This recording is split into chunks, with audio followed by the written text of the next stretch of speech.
Software Spring. Presents. How to use HLOOKUP in Google Sheets. Hello and welcome to this tutorial on how to use the HLOOKUP function in Google Sheets. I will launch this spreadsheet titled HLOOKUP by clicking it.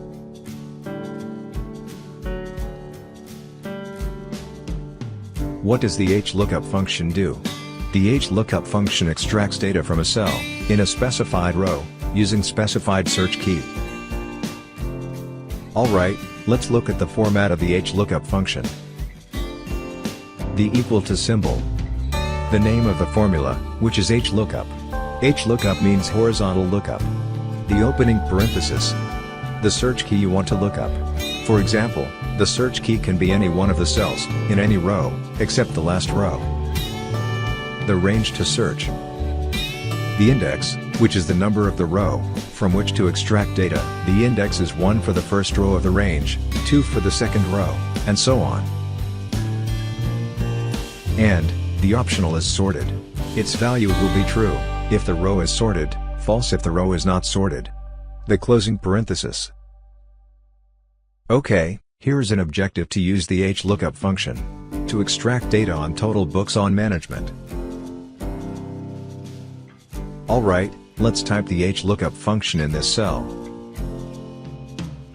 First, type the equal to symbol. Next, type HL.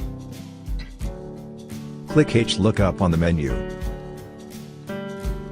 Click cell B6, because it has the search key. Type comma. Specify the range. Click cell B1, and shift-click cell F4.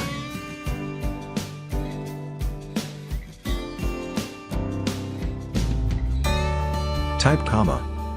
Type 4 for the index, because row 4 has data for total books. Type comma. Type false for is sorted, because we want an exact match. Further, the row, total books, is not sorted. Press enter. OK, the HLOOKUP function has returned 740 as the total books data for the topic, management. Key points to remember. The HLOOKUP function searches for the search key only in the first row of the range. If this is the range, HLOOKUP will search only this row. If this is the range, HLOOKUP will search only this row, and so on. The data you want to extract for the key should be in a cell below the key. For example, if you choose cell B6 as the key, HLOOKUP will extract data only from any one of these cells. That's it, folks. Thank you for watching this video. Please subscribe to this channel.